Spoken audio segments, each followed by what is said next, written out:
വളരെ ട്രെൻഡിങ് ആയിക്കൊണ്ടിരിക്കുന്ന വർക്കല ബീച്ചും പരിസര പ്രദേശങ്ങളെക്കുറിച്ചാണ് ഞാൻ നിങ്ങളോട് ഇന്ന് പറയാൻ പോകുന്നത്.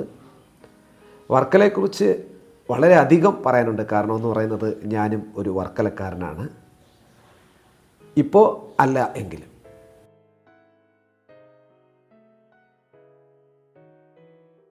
വർക്കലയിലെ ബീച്ച് മൂലമാണ് വർക്കലയെ മറ്റു സംസ്ഥാനങ്ങൾക്കും രാജ്യങ്ങൾക്കും ഇത്ര അറിയപ്പെടുന്ന ഒന്നാക്കി മാറ്റിയത്. ഇപ്പോൾ ഏറ്റവും കൂടുതൽ വർക്കലയെ തേടിയെത്തുന്നത് തമിഴ്നാട്ടുകാരാണ്. കൊറോണയ്ക്ക് മുമ്പ് വിദേശികൾ അധികം വന്നിട്ടുണ്ടായിരുന്നു, പക്ഷേ ഇപ്പോൾ വളരെ കുറവാണ്. ബീച്ചുമായി ബന്ധപ്പെട്ട പല കച്ചവട സ്ഥാപനങ്ങളും നടത്തുന്നത് നോർത്ത് ഇന്ത്യക്കാരാണ്. വർക്കല കടപ്പുറത്തിൻ്റെ ശുചിത്വമാണ് വർക്കലയെ തേടിയെത്തുന്ന സഞ്ചാരികൾ ഏറെ പറയാറുള്ള ഒരു പ്രധാനപ്പെട്ട കാര്യം. പിന്നെ ക്ലിഫിൽ നിന്നുള്ള മനോഹരമായ കാഴ്ച മറ്റ് ഒരിടത്തും കിട്ടാത്ത ഒരു അനുഭൂതിയാണ് നിങ്ങൾക്ക് നൽകുന്നത്.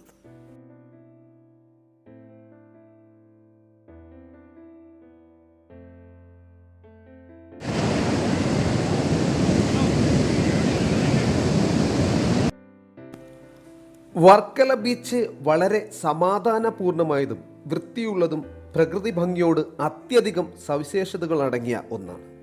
ഭൂമിശാസ്ത്രപരമായി ഇങ്ങനെ ഒരു ബീച്ച് വളരെ അത്ഭുതമാണ്. ഏതോ ഡോക്യുമെൻ്ററിയിൽ പറയുന്നത് നമ്മൾ കേട്ടിട്ടുമുണ്ട്. ഇവിടെ ബീച്ചുകൾ തന്നെ പല പേരിൽ അറിയപ്പെടുന്നുണ്ട്.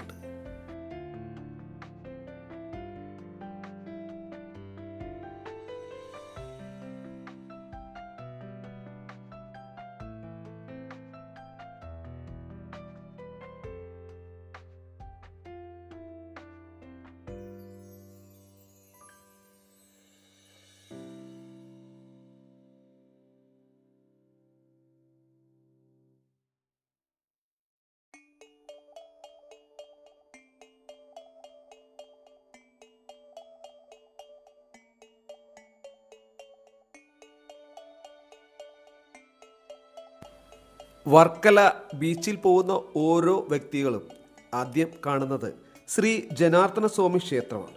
വളരെ പുരാതനമായ ക്ഷേത്രമാണ്. ഇവിടെ ഡച്ചുകാർ കൊണ്ടുവച്ചിരുന്ന ഒരു മണി ഉണ്ടായിരുന്നു. ഇപ്പോൾ കമ്മിറ്റിക്കാർ ഈ മണി അങ്ങനെ പ്രദർശിപ്പിക്കുന്നില്ല. അതുപോലെ റെയിൽവേ സ്റ്റേഷന് കിഴക്ക് വശം ശിവഗിരി മഠം എന്നൊരു മഠമുണ്ട്.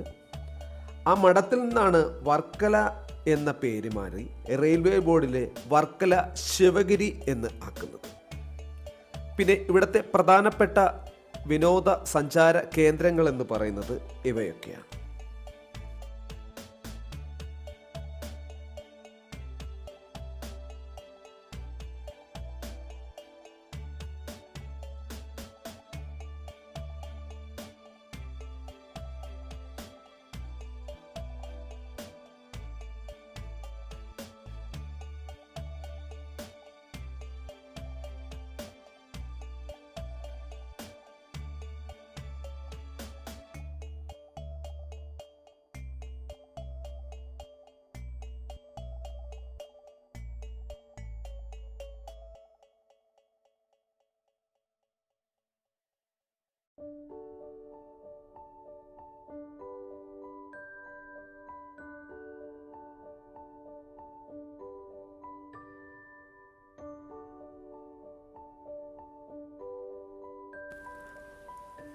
പിന്നെ ലോകപ്രസിദ്ധമായ ജടായുപ്പാറ ഇവിടെ നിന്ന് വളരെ അടുത്താണ്. ചടയമംഗലം എന്ന സ്ഥലത്താണ് ഈ ജടായുപ്പാറ. ചടയമംഗലം എന്ന പേര് വന്നത് തന്നെ ജടായുപ്പാറ എന്ന ഇതിൽ നിന്നാണ്. ഇവിടെ നിന്ന് നിരവധി ബസ്സുകൾ ലഭ്യമാണ്. അതുപോലെ റെൻ്റേ കാർ, റെൻ്റേ ബൈക്കൊക്കെ ലഭ്യമാണ്.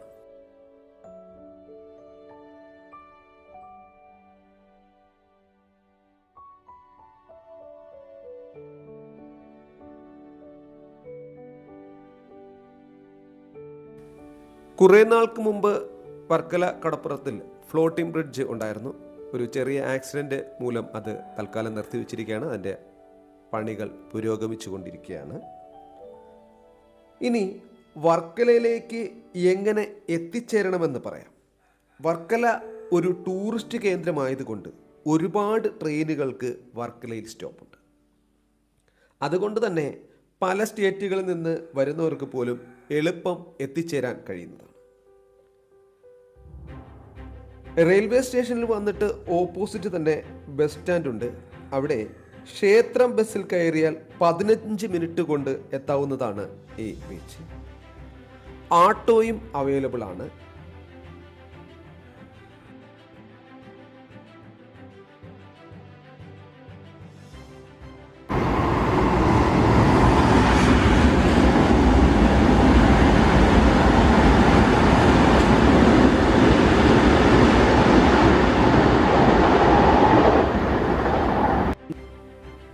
വർക്കലയുടെ സൗന്ദര്യം എന്ന് പറയുന്നത് വർക്കലയുടെ ബീച്ചുകളിലാണ്.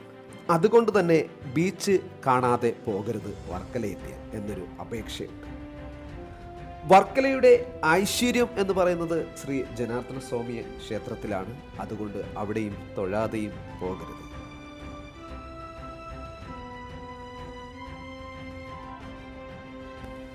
നമ്മളിപ്പോൾ കാണുന്നത് ഫിഷറീസ് വകുപ്പിൻ്റെ വർക്കല അക്വേറിയമാണ്. വളരെ നല്ല രീതിയിൽ ഉദ്ഘാടനം ചെയ്ത് മുന്നോട്ട് പോയതാണ്. പക്ഷേ ഇപ്പോൾ അത് വളരെ ശോചന അവസ്ഥയിലാണ്. പല ഫിഷ് ടാങ്കുകളിലും വ്യത്യസ്തമായ മീനുകൾ ഇല്ല, മത്സ്യങ്ങളില്ല. ഒരു അനാഥത്വം പാലിച്ച ഒരു കെട്ടിടം പോലെയാണ് ഇപ്പോൾ നമുക്കത് കാണാൻ കഴിയുക. ഉണ്ട്, ഇപ്പോഴും പ്രവർത്തനമുണ്ട്. ഒരു കോഫിയൊക്കെ കുടിക്കാൻ പറ്റും. അതിൻ്റെ സമീപത്ത് നല്ല കടൽ സീ വ്യൂസൊക്കെ നമുക്ക് കിട്ടും. പക്ഷേ എങ്കിലും അതിന് കുറച്ചുകൂടെയൊക്കെ നല്ല രീതിയിൽ ചെയ്തിരുന്നെങ്കിൽ ഒത്തിരി ആൾക്കാർ വരികയും കാണുകയും ഒക്കെ ചെയ്യാൻ പറ്റുന്നൊരു ഇടമായിരുന്നു.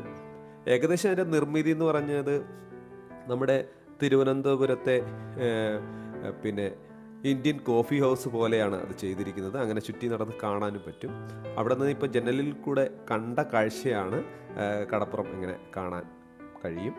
പിന്നെ അവിടെയും കുറേ ആൾക്കാരൊക്കെ വരുന്നുണ്ട്. നമ്മൾ നേരത്തെ പറഞ്ഞല്ലോ, വർക്കലയിൽ ഒരുപാട് തരം കടപ്പുറങ്ങൾ, ഒരുപാട് തരം കടപ്പുറങ്ങളിലെ പല പല ഏരിയകളുണ്ട്. ഓരോ സ്ഥലത്തും സഞ്ചാരികൾ എത്തിച്ചേരുന്നുണ്ട്. അപ്പോൾ നിങ്ങൾക്ക് പുതിയൊരു വീഡിയോയുമായിട്ട് എത്തുന്നവരെ എല്ലാവർക്കും നമസ്കാരം.